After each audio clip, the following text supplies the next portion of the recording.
Hello guys, welcome to TSET. So ఈ సెషన్లో మనం రీజనింగ్లో లాజికల్ రీజనింగ్ నుంచి ప్రకటనలు వాదనలు అనే టాపిక్ని డిస్కస్ చేయబోతున్నాం. ప్రకటనలు వాదనల్లో దీన్ని ఇంగ్లీష్లో మనం ఏమంటామంటే స్టేట్మెంట్ అండ్ ఆర్గ్యుమెంట్స్ అంటాం. ఓకేనా? Statement and arguments.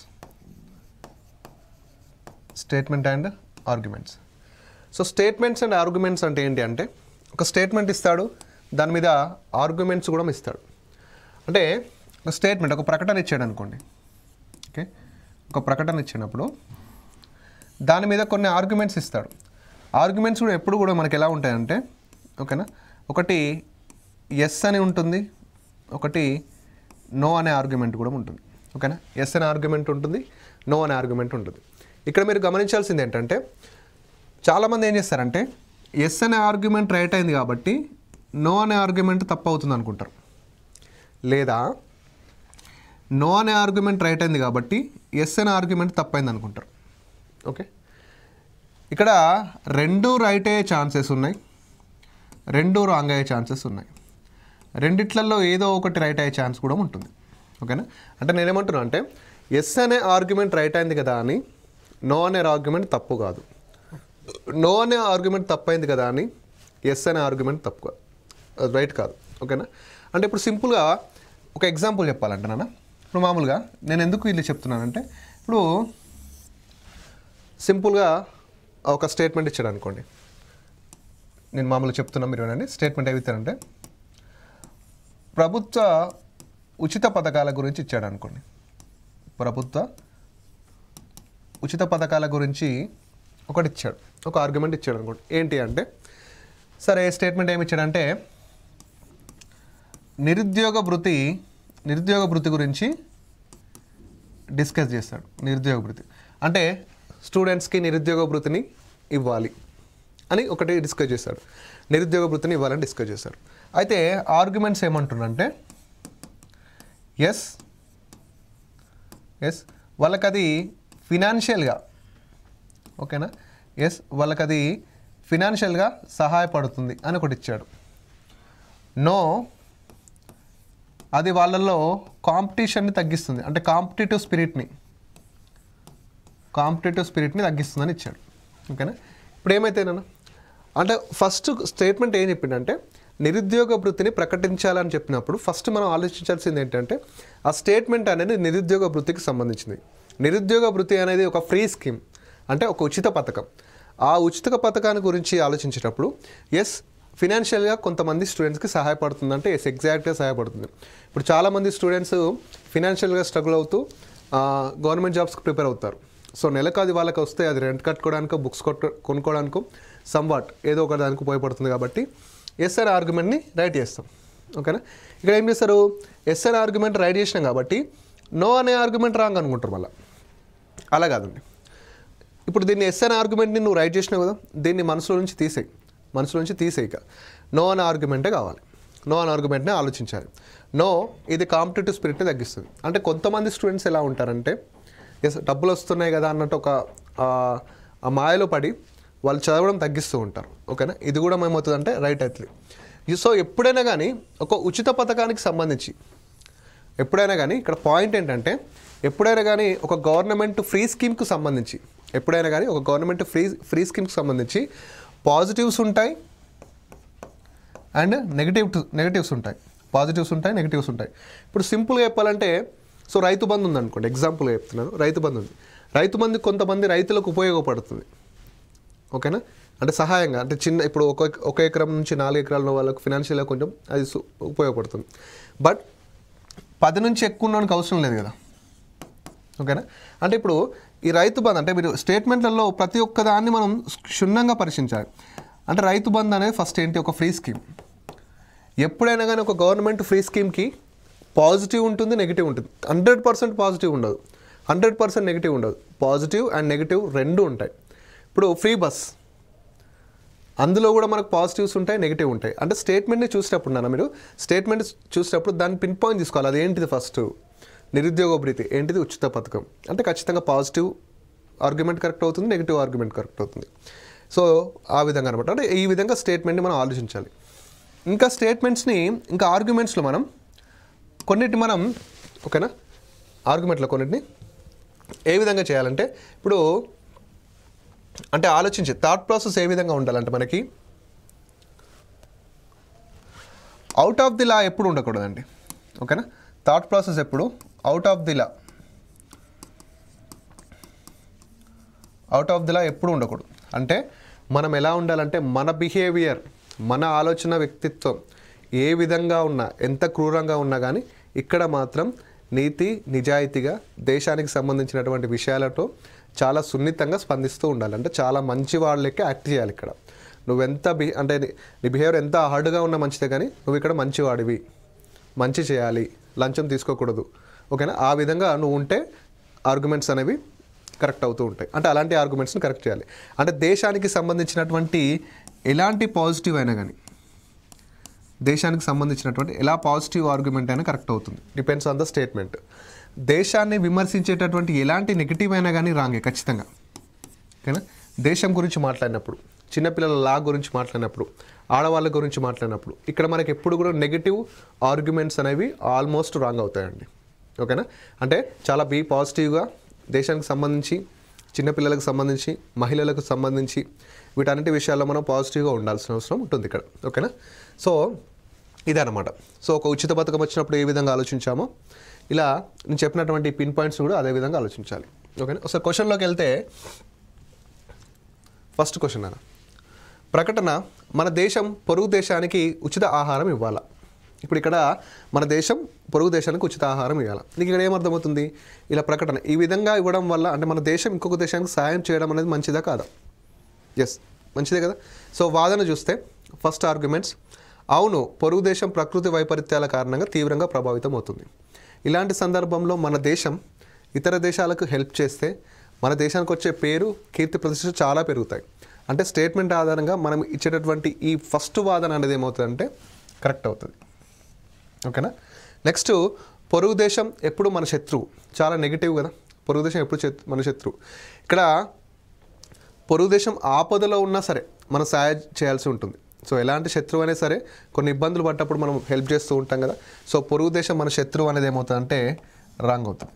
పొరుగు దేశం మన శత్రువు అనేది ఏమవుతుంది రాంగ్ అవుతుంది. సో ఇక్కడ మనకి ఓన్లీ వన్ ఆర్గ్యుమెంట్ అనేది కరెక్ట్ అవుతుంది. Only one argument, only one follow అని పెడితే అయిపోతుంది. Only one follow. Okay next ప్రకటన, దేశవ్యాప్తంగా బాలికలందరికీ కరాటేని నేర్పించాలా. ఓకేనా సో దేశవ్యాప్తంగా బాలికలందరికీ కరాటేని నేర్పించాలని అడుగుతున్న ప్రకటన. సో ఫస్ట్ వాదన ఎస్ అవును, ఇది ఆత్మరక్షణ విషయంలో, ఓకేనా సెల్ఫ్ డిఫెన్స్, ఇది ఆత్మరక్షణ విషయంలో ఎంతగానో తోడ్పడుతుంది. ఎస్ మహిళలకి కరాటా నేర్చుకోవడం వల్ల సెల్ఫ్ డిఫెన్స్, ఎక్కడైనా వారు ఏమైనా ఇబ్బందులో ఉన్నప్పుడు కానీ, సో మహిళలపై జరిగే అకృత్యాలు మనం చూస్తూనే ఉన్నాం. అలాంటి సమయంలో వాళ్ళకి సెల్ఫ్ డిఫెన్స్ అంటే కరాటే లాంటివి నేర్పించామనుకోండి, వాళ్ళు తప్పించుకోవడానికి చాలా ఛాన్సెస్ ఉంటాయి. కాబట్టి సో ఫస్ట్ అంటే చెప్పాను కదా, మహిళలకు సంబంధించి కానీ చిన్నపిల్లలకు సంబంధించి కానీ ఓకేనా ఇలాంటి పాజిటివ్ ఆర్గ్యుమెంట్స్ వచ్చినప్పుడు ఖచ్చితంగా మనకు కరెక్ట్ అవుతూ ఉంటాయి. నెక్స్ట్ కాదు, అలా చేస్తే వారి సుకుమారత్వం దెబ్బతింటుంది. చూడండి ఎలాంటి నెగిటివ్ కామెంట్, ఎలాంటి నెగిటివ్ ఆర్గ్యుమెంట్. సో ఇది ఖచ్చితంగా రాంగే, 100% రాంగే. సో ఇక్కడ మనకు మళ్ళీ only one argument is right, only one follow, only one follow. Next ప్రకటన, పాఠశాలలో 5వ తరగతి వరకు గల విద్యార్థులకి సంవత్సరాంత పరీక్షల నుండి మినహాయింపు ఇవ్వాలా అంటున్నాడు. ఫస్ట్ వాదన అవును, దీనివలన పేరెంట్స్పై భారం తగ్గుతుంది. సో పేరెంట్స్పై భారం తగ్గుతుందా దీనివలన? 5 సంవత్సరాలు చదివేటటువంటి 5వ తరగతి చదివేటటువంటి పిల్లగాడు ఎగ్జామ్స్ రాయకపోతే పేరెంట్స్పై భారం తగ్గుతుందంట. ఓకేనా ఎంత నెగిటివ్. సో చదువుకు సంబంధించినటువంటి మ్యాటర్ అండి ఇక్కడ. ఓకేనా సో చదువు ఎగ్జామ్స్ సంబంధించినటువంటి మ్యాటర్. దీన్ని ఏ పేరెంట్స్ అయినా బడన్గా తీసుకోడు. ఓకేనా ఒక పిల్లవాడు ఎగ్జామ్స్ రాయడానికి వెళ్తున్నాడు లేదా ఒక పిల్లవాడు ఎగ్జామ్స్కి ప్రిపేర్ అవుతున్నాడు అంటే పేరెంట్కి దానికి ఎక్కువ కష్టపడతాడు, సాయం చేస్తాడు. సో అతనికి ఎగ్జామ్ పెట్టకపోతే మేము రిలీఫ్ అవుతామని ఏ పేరెంట్స్ ఆలోచించాడు. అంత నెగిటివ్ వేలో ఎవరు ఆలోచించాలి. కాబట్టి ఫస్ట్ ఆర్గ్యుమెంట్ రాంగ్. అంటే మా వాడికి ఎగ్జామ్ లేకపోతే నేను హ్యాపీగా ఫీల్ అవుతా అన్న పేరెంట్ ఉంటాడా? ఉండడు కదా. సో అలాంటి ఉండదు కాబట్టి రాంగ్. నెక్స్ట్ లేదు, దీనివలన ఉపాధ్యాయులు ఉదాసీనులై ఉంటారు. ఓకేనా దీనివలన. సో మన లెక్చరర్స్ గురించి నెగిటివ్, ఉపాధ్యాయులు ఉదాసీనులై 5వ తరగతి పిల్లలకి ఎగ్జామ్స్ లేకపోతే వాళ్ళు ఫ్రీగా తిరుగుతారని మీనింగ్ అనమాట. సో ఇది కూడా మనకి ఏమవుతుంది, రాంగ్ అవుతుంది. సో ఇక్కడ మనకి ఏది కాదు, ఏది కాదు. ఓకే, అంటే ఇక్కడ ఏంటంటే మినహాయింపు ఇవ్వాలా అనే వాదనకి కరెక్ట్ రీజన్ దొరకట్లేదు, దానివల్ల జరిగే చర్యలు చెప్తున్నారు. ఓకేనా, అంటే పేరెంట్స్ ఎట్లా అవుతారు లేదా ఉపాధ్యాయులు ఉదాసీనాలు ఉంటారు అనేది ఈ రెండు కూడా రాంగ్. అంటే పేరెంట్స్ అండ్ టీచర్స్ గురించి మాట్లాడుతున్నారు కాబట్టి సో రెండు కూడా ఆర్గ్యుమెంట్స్ మనకు రాంగ్ అవుతాయి. నెక్స్ట్ నాన్న ప్రకటన. పొగ తాగుట ఆరోగ్యానికి హానికరం అని ఒక ప్రకటన ఇచ్చాడు. అడ్వర్టైజ్మెంట్ అనేది సిగరెట్స్ ప్యాక్పై ముద్రించబడాల. ఓకే, సో అవును, అది పొగ తాగే వారికి తాము తీసుకుంటున్నది విషపూరితమైన అని గుర్తు చేస్తుంది. ఓకేనా, సో ఎగ్జాక్ట్లీ ఫస్ట్ది కరెక్టేనండి. ఎందుకంటే సో పొగ తాగటం హానికర విషయం. ఒక హానికరమైన విషయాన్ని ప్రజల్లోకి వదిలేటప్పుడు దాని వల్ల జరిగేటటువంటి నష్టాన్ని కూడా చూపించే వదులుతారు. ఇప్పుడు సిగరెట్ తాగేటప్పుడు కానీ సో మందు తాగేటప్పుడు కానీ ఇవన్నీ కూడా ఇది తీసుకోవడం వల్ల నీకు ఇది జరుగుతుంది రా భయ అని మంచి అడ్వర్టైజ్మెంట్లోనే పెట్టిస్తాడు. దాని ద్వారా కొంతమంది మారే ఛాన్స్ ఉంటుంది, ఖచ్చితంగా పెట్టాలి, అది రూల్. ఓకేనా, సో అవును ఇది విషపూరితమని వాళ్ళకి గుర్తు చేస్తూ ఉంటుంది. ఫస్ట్ మాత్రం కరెక్ట్. నెక్స్ట్ కాదు, అది పొగ తాగుటలో ఆనందాన్ని పోగొడతాడట. అది చేసేది ఏమన్నా మంచి పైన ఆనందపడడానికి? సో పొగ తాగుటలో ఆనందాన్ని పోగొడతాడట. అసలు అలా ఫీల్ అయ్యే వాళ్ళు అసలు లేరు. అలా ఫీల్ అయ్యే వాళ్ళు ఎవరు కూడా చూసి తాగరు అలా. ఓకేనా, సో ఇది out of the box argument కాబట్టి సో సెకండ్ది రాంగ్. ఇక్కడ only one follow. So next ప్రకటన. భారతదేశంలోని అన్ని మౌలిక వసతుల అభివృద్ధి ప్రాజెక్టులపై ప్రైవేట్ రంగాన్ని అప్పగించాలి. భారతదేశంలోని అన్ని మౌలిక వసతుల అభివృద్ధి ప్రాజెక్టులని ప్రైవేట్ రంగానికి అప్పగించాలి. సో ప్రైవేట్ రంగం గురించి ఇక్కడ డిస్కషన్ వస్తుంది. ఓకే, కాదు, ప్రైవేట్ రంగ సంస్థలకు అలాంటి ప్రాజెక్టులు నిర్వహించే సన్నద్ధత లేదు. సో సింపుల్గా చెప్తే సో ప్రైవేట్ రంగానికి అలాంటి కేపబిలిటీ లేదు అని అంటున్నారు. ఓకేనా, సో మనకు తెలుసు ఆల్రెడీ చాలా వరకు most of the projects private రంగం వాళ్ళే చేస్తూ ఉంటారు, బిడ్ పాడి. సో వేలంపాట అవ్వుకోవచ్చు, లేకపోతే గవర్నమెంట్ వాళ్ళకి పిలిచి ఇవ్వడం కావచ్చు. సో ఇక్కడ ప్రైవేట్ రంగానికి అలాంటి సన్నద్ధత లేదు అనేది రాంగ్. ప్రైవేట్ రంగం అనేది చాలా పెద్ద శక్తి ఎకానమీలో. ఓకేనా, సో అలా మాట్లాడడం తప్పు కాబట్టి ఇది రాంగ్. నెక్స్ట్, ఇటువంటి ప్రాజెక్టులను అభివృద్ధి దేశాలలో ప్రైవేట్ రంగం నిర్వహిస్తుంది. ఎటువంటి ప్రాజెక్టులను? అన్ని మౌలిక వసతులకు సంబంధించినటువంటి ప్రాజెక్టులను అభివృద్ధి దేశాల్లో ప్రైవేట్ రంగమే నిర్వహిస్తుంది అంటున్నాడు. సో ఇది కూడా మీదటి రాంగ్ అవుతుంది. ఓకేనా, ఇటువంటి ప్రాజెక్టులు అభివృద్ధి చెందే దేశాల్లో ప్రైవేట్ రంగం నిర్వహిస్తున్నారు. కొన్ని ప్రాజెక్టులను గవర్నమెంట్ కూడా నిర్వహిస్తుంది. అన్ని దేశాలలో ఓన్లీ ప్రైవేట్ రంగమే నిర్వహిస్తుంది అనేది కూడా రాంగ్. అంటే అన్ని అభివృద్ధి చెందిన దేశాలలో ఓన్లీ ప్రైవేట్ రంగం నిర్వహిస్తుంది అనేది కూడా రాంగ్. సో ఇక్కడ రెండు రాంగ్, ఏది కాదు. అంటే ప్రైవేట్ రంగానికి నిర్వహించే సత్తు ఉన్నది నాన్న, నేను అందులో తప్పనట్లేదు. ప్రైవేట్ రంగానికి నిర్వహించే సత్తు ఉన్నది, నేను అందులో తప్పనట్లేదు. బట్ అన్ని అభివృద్ధి చెందిన దేశాలలో ప్రైవేట్ రంగమే నిర్వహిస్తుంది అనేది తప్పు. ఎందుకంటే కొన్ని ప్రాజెక్ట్ని గవర్నమెంట్ కూడా చేస్తుంది కాబట్టి. Okay, right. నెక్స్ట్ ప్రకటన.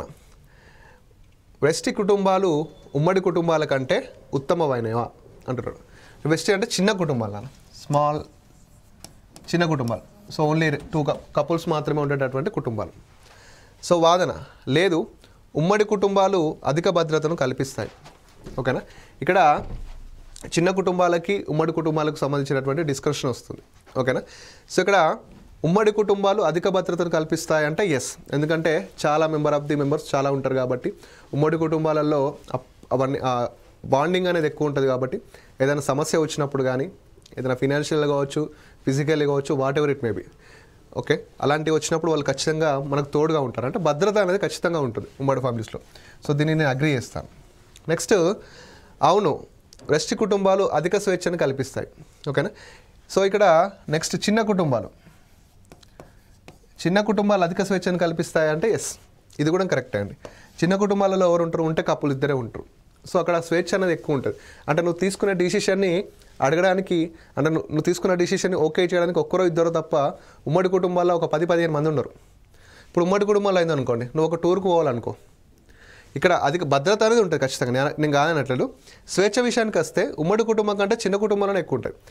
సపోజ్ నువ్వు ఒక టూర్ పోవాలనుకో, నీకు తాత కాడి నుంచి మొదలు పెడితే మామ వరకు ఒప్పుకోవాలి ఉమ్మడి కుటుంబాలు అయితే. అదే చిన్న కుటుంబం అయిందనుకో, సో మీ డాడీ కానీ మీ ఇద్దరు ఒప్పుకుంటే సరిపోతుంది. సో ఇక్కడ సెకండ్ది కూడా కరెక్టే. ఇక్కడ both 2 follow, both 2 follow. Okay, ఒకవేళ ఇలా ఉందనుకో, లేదు ఉమ్మడి కుటుంబంలో స్వేచ్ఛ ఎక్కువ ఉంటుంది అనుకో, రాంగ్ అవుతుంది. ఉమ్మడి కుటుంబంలో స్వేచ్ఛ ఎక్కువ ఉంటుంది అంటే రాంగ్ అవుతుంది. ఇక్కడ అవును చిన్న కుటుంబాలలో భద్రత ఎక్కువ ఉంటుందన్న రాంగ్ అవుతుంది. చూడండి, పాయింట్స్ని బట్టి మనం ఆర్గ్యుమెంట్స్ని కరెక్ట్ చేయాలి. ఓకే, నెక్స్ట్ ప్రకటన. కొన్నిసార్లు కానిస్టేబుల్ లంచాలు తీసుకోవచ్చా? సో వాదనలు, అవును వారి జీతాలు చాలా తక్కువ, కాదు వారు ఎప్పటికీ నిజాయితీగా చేయాలి. సో మనం ఇక్కడ పాపమని, అవును వాళ్ళ జీతాలు తక్కువ ఉన్నాయి కదా, వాళ్ళ జీతాలు తక్కువ ఉన్నాయి కదా, తీసుకుంటే తప్పేంటి అని అనుకుంటే మాత్రం రాంగ్ అవుతుంది. ఇక్కడ మనం ఎలా ఉండాలి? నీతిగా నిజాయితీగా ఉండాల్సిన అవసరం ఉంటుంది. సో కొన్నిసార్లు కానిస్టేబుల్ లంచాలంటే ఇది, సో లంచాలనే నెగిటివ్. ఓకేనా, అది సమాజానికి చాలా ఆపోజిట్ చేసేటటువంటి పని. సో అలాంటి నెగిటివ్ దాన్ని మనం ఏం చేయాలంటే అస్సలు అలౌ చేయకూడదు. అవును వారి జీతాలు చాలా తక్కువ అంటే, తక్కువ అయితే ఏంటి లంచం తీసుకోమని చెప్తున్నాడు ఎవరన్నా? లేదు కదా. సో రైట్, ఫస్ట్ది రాంగ్. నెక్స్ట్, కాదు వారు ఎప్పటికీ నిజాయితీగా పనిచేయాలి. ఎస్ ఎగ్జాక్ట్లీ, వారు ఎప్పుడు కూడా నిజాయితీగా పనిచేయాలి. సో ఇక్కడ only 2 follow, only 2 follow. Next ప్రకటన. గ్రామీణ తెలంగాణలో చిన్న తరహా పరిశ్రమలను ప్రోత్సహించవలన. సో వెరీ పాజిటివ్ అండి. అంటే మన చిన్నటువంటి పల్లెటూర్లలో చిన్న తరహా పరిశ్రమలని, స్మాల్ ఇండస్ట్రీని ప్రోత్సహించాలంటారు. ఎస్ అవును, గ్రామీణ ప్రజలు సర్వజనశీలురు. అంటే తెలిసినటువంటి, అంటే ఏదైనా నేర్చుకునే, సర్వజనశీలు అంటే ఏదైనా నేర్చుకోవడానికి కుతూహలం చూపెట్టే వాళ్ళు కావచ్చు, లేదా టాలెంటెడ్ పీపుల్స్ కావచ్చు, ఇలాంటి ఒక పాజిటివ్. ఎస్ గ్రామీణ ప్రజలు సర్వజనశీలురు. రైట్, ఫస్ట్ది కరెక్ట్. ఎస్ నెక్స్ట్, అవును ఈ ప్రక్రియ కొంత వరకు నిరుద్యోగ సమస్యను తగ్గిస్తుంది. అంటే 2 సార్లు అవును ఈ ప్రక్రియ కొంతవరకు నిరుద్యోగ సమస్యని తగ్గిస్తుంది. అవును అనుకో, ఇది కూడా కరెక్ట్. ఎందుకంటే సో ఇలా గ్రామాలలో చిన్న పరిశ్రమలు పెట్టడం వల్ల అదేమవుతుంది అంటే, సో అక్కడ ఉండేటటువంటి కొంతమంది యువకులు అక్కడే వర్క్ చేయడం స్టార్ట్ చేస్తారు. సో దీని ద్వారా ఏమవుతుందంటే కొంచెం నిరుద్యోగ సమస్య అనేది తగ్గుతుంది. ఇక్కడ చూడండి మళ్ళీ ఏమన్నాడంటే కొంతవరకే అన్నాడు. సో ఏదైనా సమ్ ఇచ్చినప్పుడు నో ఇష్యూస్. అవును ఈ ప్రక్రియ మొత్తం నిరుద్యోగ సమస్యను తగ్గిస్తుందంటే రాంగ్ అవుతుంది. మళ్ళీ ఓన్లీ ఇలా పెట్టడం వల్లే మొత్తం నిరుద్యోగ సమస్య తీరుతుందంటే అది రాంగ్. కొంతవరకు అన్నాడు కాబట్టి రైట్ అవుతుంది. ఓకేనా, రైట్. సో ఇక్కడ బోత్ ఫాలో, ఇక్కడ బోత్ ఫాలో.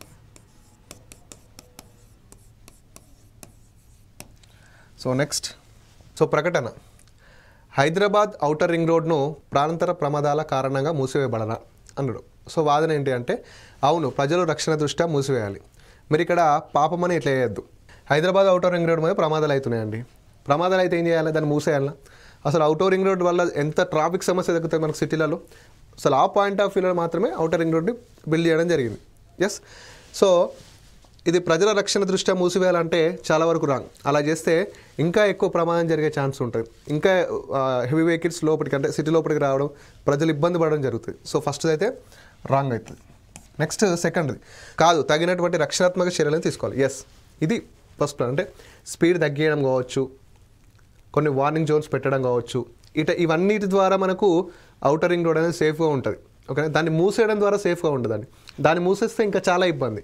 దాన్ని మూసేస్తే ఇంకా చాలా వెహికల్స్ సిటీ లోపలికి వస్తాయి.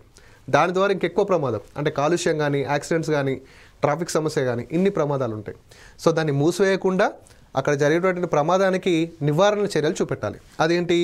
తగిన రక్షణాత్మక చర్యలను చూపెట్టాలి. సో సెకండ్ది రైట్. సో ఇక్కడ ఓన్లీ 2 ఫాలో అండి, ఓన్లీ 2 ఫాలో. నెక్స్ట్, సో ప్రకటన. ఇసుక తవ్వకాలు నిలిపివేయాలా? ఓకేనా, ఇసుక తవ్వకాలు ఎస్ అవును పర్యావరణాన్ని రక్షించడానికి నిలిపివేయాలి. ఓకేనా, సో ఇసుక తవ్వకాలను నిలిపివేయాలంటే ఎస్ అవును, అంటే పర్యావరణం కొంతవరకు నష్టమవుతుంది కాబట్టి, సో ఇదంత స్ట్రాంగ్ ఆర్గ్యుమెంట్ కాకపోయినా కానీ పర్యావరణం విషయం వచ్చింది కాబట్టి ఎస్ నిలిపివేయాలని చెప్తాం. నెక్స్ట్, లేదు నిర్మాణ రంగాన్ని ఆపివేయలేం. ఎస్, ఇక్కడ ఏంటంటే ఇసుక తవ్వకాలను నిలిపివేయాలంటే ఇదేంటి, పర్యావరణానికి సంబంధించినటువంటి ఇష్యూ కాబట్టి సో అవును నిలిపివేయాలని చెప్తాం. ఓకేనా, లేదు నిర్మాణ రంగాన్ని ఆపివేయలేం. ఎస్, ఇక్కడ ఏంటంటే నిర్మాణ రంగం అంటే తెలుసుగా మనకి కన్స్ట్రక్ట్ అంటే బిల్డింగ్స్, బ్రిడ్జెస్ ఇవన్నీ కట్టడం. వితౌట్ ఇసుకతోని మనం ఎలా బిల్డ్ చేయగలుగుతాం? ఓకేనా, వితౌట్ ఇసుక లేనిది మనం ఆ రంగాన్ని అంటే వితౌట్ ఇసుక లేనిది మనం ఒక గోడ కూడా కట్టలేం కదా.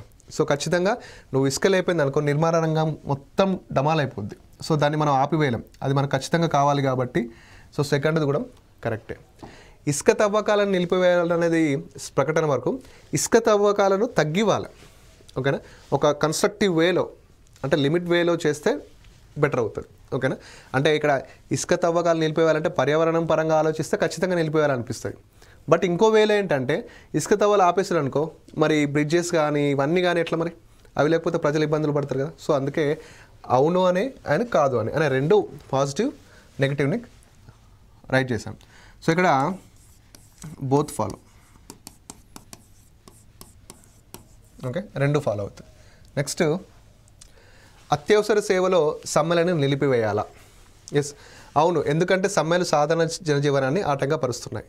ఎస్, ఎమర్జెన్సీ టైంలో స్ట్రైక్స్ అనేవి వద్దని చెప్తున్నాడు. అవును కదా, ఎమర్జెన్సీ స్ట్రైక్లో ఇప్పుడు హాస్పిటల్ ఉందనుకోండి. ఓకేనా, వాళ్ళు ఖచ్చితంగా ఏమన్నా ఒక ఫీవరల్ జోర్ అయినప్పుడు అంటే ఒక ఈ మంత్లో ఎక్కువ జ్వరాలు వస్తున్నప్పుడు కానీ ఈ మంత్లో ఈ సమస్య వస్తున్నప్పుడు కానీ అప్పుడు వాళ్ళు స్ట్రైక్ చేసారు అనుకోండి, అలాంటి ఎమర్జెన్సీ సిచ్యువేషన్లో స్ట్రైక్ చేసారు అనుకోండి, అప్పుడు ఎంత ఇబ్బంది పడుతుంది. సో ఆ ఉద్దేశంలో ఎమర్జెన్సీ సమయంలో సమ్మెలను నిలిపేయాలంటే ఎస్ కరెక్టే, ఎందుకంటే అది ఇతర ప్రజలకు సామాన్య ప్రజలకు ఆటంకం కలిగిస్తాయి, ఖచ్చితంగా కల్పిస్తుంది. సో ఫస్ట్ ఇప్పుడు పండగ సీజన్ అండి. సో కండక్టర్లు బస్ డ్రైవర్లు సమ్మె చేసారు అనుకోండి, ఎంత చాలా ఇబ్బందులు పడతారు ప్రజలు. సో అలా అన్నమాట. సో అలా ఆ విధంగా ఇది ఖచ్చితంగా సామాన్య జనాలను ఇబ్బంది పెడుతుంది. నెక్స్ట్, కాదు, ఎందుకంటే సమ్మెలు చేయడం ప్రజాస్వామ్య హక్కు. సో ఇది కూడా ఒక రైటే. ఓకేనా, సమ్మె ప్రజలు చేయాలి ఖచ్చితంగా. ఓకేనా, ఇది ఒక ప్రజాస్వామ్య హక్కు అంటే ఎస్. ఇక్కడ కూడా చూడండి, ఏంటి ప్రజాస్వామ్య హక్కు అంటే మామూలుగా లా అంటే మామూలుగా ఆర్టికల్స్ ఉంటాయి కదా మామూలుగా. సో హక్కులకు కానీ స్వేచ్ఛకు సంబంధించినటువంటి విషయాలు వచ్చినప్పుడు మనం దాన్ని ఖచ్చితంగా కరెక్ట్ చేస్తాం. ఓకేనా, హక్కులకు సంబంధించి స్వేచ్ఛలకు సంబంధించి విషయాలు వచ్చినప్పుడు ఖచ్చితంగా మనం అంటే మనకు రాజ్యాంగం కల్పించినటువంటి ఏ హక్కు కానీ రాజ్యాంగం కల్పించినట్టు ఏ స్వేచ్ఛనైనా సరే వాళ్ళు ఆర్గ్యుమెంట్స్లో ఇస్తామని దాన్ని కరెక్ట్ చేస్తాం. దాన్ని మనం మార్చలేం కదా, ఎందుకంటే అది రాజ్యాంగంలో ఉంటుంది కాబట్టి. So second correct. రెండు కరెక్టే అండి. అత్యవసర సేవలు సమ్మెలు నిలిపివేయాలంటే అవును నిలిపివేయాలి, ఎందుకంటే ప్రజలు ఇబ్బంది పడతారు. మళ్ళీ ఇంకోటి ఆలోచిస్తే సమ్మెలు ఖచ్చితంగా వాళ్ళు చేయాలి, ఎందుకంటే వాళ్ళ ప్రజాస్వామ్య హక్కు. సో దేని దారి దాందే. మీరు రెండింటిని కలిపి వస్తే ఆగమవుతారు, కన్ఫ్యూజ్ అవుతారు. దేని దారి దాందే కాబట్టి so both follow. So next, so 12th question అండి. ప్రకటన, ఉన్నత విద్యాభ్యాసం కోసం కొంతకాలం పాటు పూర్తిగా తీసివేయాలా అంటున్నాడు. అంటే హైయర్ ఎడ్యుకేషన్ని కొంతకాలం పాటు ఆపాలా అంటున్నాడు. లేదు, ఇది దేశం యొక్క భవిష్యత్తుకు పురోగతికి ఆటంకం కలిగిస్తుంది. ఎస్, ఫస్ట్ది కరెక్టేనండి. ఎందుకంటే సో హైయర్ ఎడ్యుకేషన్ అలా ఆపేస్తే పిల్లలు చాలా వరకు వాళ్ళ యొక్క చదువును కానీ వాళ్ళ యొక్క టైంను కానీ కోల్పోతారు కాబట్టి ఫస్ట్ది రైట్. నెక్స్ట్, అవును, దీనివలన విద్యావంతులైన నిరుద్యోగుల సంఖ్య తగ్గుతుందంట. ఓకేనా, సో నిరుద్యోగుల సంఖ్య తగ్గాలంటే ఖచ్చితంగా ఏం చేయాలి? జాబ్ని జనరేట్ చేయాలి. పబ్లిక్లో కానీ ప్రైవేట్ సెక్టార్లలో కానీ నోటిఫికేషన్స్ ఇచ్చి వాళ్ళ యొక్క సంఖ్యను తగ్గేయాలి తప్ప చదువును ఆపేయకూడదు. సో ఇదేమవుతుంది? ఇది రాంగ్ అవుతుంది. సో ఇక్కడ కేవలం ఒకటి మాత్రమే. ఓకే, నెక్స్ట్ అండి. ప్రకటన, ఎయిర్లైన్స్ మాదిరిగానే రైల్వే సేవలను ప్రైవేట్ కంపెనీల నుండి పొందే విధంగా వారికి అవకాశం ఇవ్వాలా? సో ఆల్రెడీ రైల్వేలో ప్రైవేటీకరణ నడుస్తుంది మనకి. ఓకేనా, సో అవును, రైల్వే సేవలు మెరుగుపడతాయి. ఓకేనా, so compare to government. So private వాళ్ళకి ఇస్తే సో వాళ్ళు ఖచ్చితంగా ఛార్జ్ చేస్తారు. నేను దానిలో కాదనట్లేదు, ఛార్జీల గురించి ఇక్కడ ఏం మాట్లాడట్లేదు. ఛార్జ్ మాత్రం ఖచ్చితంగా చేస్తారు. బట్ ఇక్కడ ఛార్జెస్ కూడా ఎక్కడ ఆర్గ్యుమెంట్లో చెప్తలేరు. బట్ సేవలు మాత్రం ఖచ్చితంగా బాగానే ఉంటాయి, ఎందుకంటే ద ఛార్జ్డ్ ఖచ్చితంగా మనకి ఎక్కువ ఛార్జ్ చేస్తారు, సేవలు కూడా అదేవిధంగా ఇస్తారు. నెక్స్ట్, లేదు, ప్రైవేట్ ఆపరేటర్లకు దీన్ని నిర్వహించడానికి తగినంత వనరులు లేవు. సో నేను ఇందాక చెప్పాను కదా, ప్రైవేట్ రంగం అనేది చాలా పెద్ద రంగం అండి, వాళ్ళు ఏదైనా చేయగలుగుతారు. ఓకేనా, ఇండియన్ ఎకానమీలో చాలా పెద్ద పార్ట్ వాళ్ళది. సో ప్రైవేట్ ఆపరేటర్లు దీన్ని నిర్వహించడానికి తగినంత వనరులు లేవంటే ఇది రాంగ్ అవుతుంది. ఇక్కడ కేవలం ఒకటి మాత్రమే. అంటే ప్రైవేట్ రంగం విషయం ఏంటంటే ప్రైవేట్ రంగం ఛార్జ్ చేస్తుంది, ఛార్జ్తో పాటు సేవలు కూడా చేస్తుంది. ఇప్పుడు గవర్నమెంట్ హాస్పిటల్కి ప్రైవేట్ హాస్పిటల్కి చాలా డిఫరెంట్ ఉంటుంది. గవర్నమెంట్ హాస్పిటల్ అన్నీ దొరకవు, అదే ప్రైవేట్ హాస్పిటల్లో వాట్ ఎవర్ ఇట్ మేబీ అన్నీ అవైలబుల్గా ఉంటాయి, బట్ అంత ఛార్జ్ చేస్తారు కూడా. సో అలా అన్నమాట. సో నెక్స్ట్, ప్రకటన, విదేశాల్లో పనిచేస్తున్న భారతీయులు శాస్త్రవేత్తలందరినీ తిరిగి మన దేశానికి రప్పించాలా? అవును, వారి ఆవిష్కరణలు గౌరవ సత్కారాలు వంటి అన్నిటినీ వదిలివేసి మొదటగా మాతృభూమికి సేవలు అందించాలి. ఓకేనా, ఇది కొంచెం కన్నింగ్గా ఉంటుందండి ఆర్గ్యుమెంట్. ఓకేనా, సో ఇదేమవుతుంది, రాంగ్ అవుతుంది. నెక్స్ట్, లేదు మనకు తగినంత ప్రతిభ ఉన్నది, వారు ఎక్కడ ఉండాలని కోరుకుంటారో అక్కడ ఉండవని. సో ఇది కూడా ఏంటి, ఇది కరెక్ట్. సో స్వేచ్ఛకు సంబంధించినటువంటి విషయం ఇండియాలో. సో మనకు ప్రతిభ ఉంది, ఎవరు ఎక్కడ ఉండాలనుకుంటారో వారు అక్కడ ఉంటే సరిపోతుంది. సో ఇక్కడ ఓన్లీ 2 మాత్రమే. అంటే ఇక్కడ స్వేచ్ఛకి సంబంధించినటువంటి విషయానికి వస్తే వారు ఖచ్చితంగా నువ్వు ఎక్కడ నుండు నువ్వు ఇండియాకి ఖచ్చితంగా సేవ్ అయ్యాలనేది ఒక ఆర్డినే, అంటే మనం వాళ్ళని ఇబ్బంది పెట్టినట్టయితే, వాళ్ళ స్వేచ్ఛకి ఇబ్బంది పెట్టినట్టు అవుతుంది. సో చెప్పిన కదా, రాజ్యాంగ పరంగా ఎవరి స్వేచ్ఛకైనా ఇబ్బంది పెట్టేటటువంటి ఆర్గ్యుమెంట్స్ అనేవి ఖచ్చితంగా రాంగ్ అవుతాయి. వాళ్ళ స్వేచ్ఛకు వాళ్ళని వదిలేయాలి ఖచ్చితంగా. సో సెకండ్ చూడండి, మనకు తగినంత ప్రతిభ ఉన్నది, ఎందుకంటే మన దగ్గర చాలా జనాభా ఉంది కాబట్టి. సో అందుకే వారు ఎక్కడ ఉండాలని కోరుకుంటున్నారో అక్కడ ఉండండి. ఎందుకంటే మన దగ్గర ఉన్నటువంటి టాలెంట్ పీపుల్ మనకు సేవ చేస్తారని అర్థం అనమాట. సో ఇక్కడ ఓన్లీ 2 ఫాలో. ఓకేనా, so this is all about statement and arguments అండి. సో మనం స్టార్టింగ్ ఏదైతే డిస్కస్ చేసామో వాటి అన్నిటికి సంబంధించినటువంటి మోడల్ క్వశ్చన్స్ ఇవన్నీ కూడా ప్రీవియస్ ఎగ్జామ్లో అడిగినటువంటివి కొన్ని అప్డేటెడ్ క్వశ్చన్స్ అన్ని మీకు అందించడం జరిగింది. So this is all about statements and arguments అండి, అంటే ప్రకటనలకి వాదనలకు సంబంధించినటువంటి టోటల్ సెషన్. సో మనం స్టార్టింగ్లో ఏ పాయింట్స్ అయితే డిస్కస్ చేశానో వాటి మీదనే క్వశ్చన్ ఫ్రేమింగ్ కూడా అదే జరిగింది. అంటే ప్రీవియస్ ఎగ్జామ్స్లో కానీ అప్డేట్ క్వశ్చన్స్లో యాడ్ చేసి ఈ సెషన్ని నిర్వహించడం జరిగింది. సో నెక్స్ట్ సెషన్లో మరొక టాపిక్తో మీ ముందు ఉంటాను. Thank you.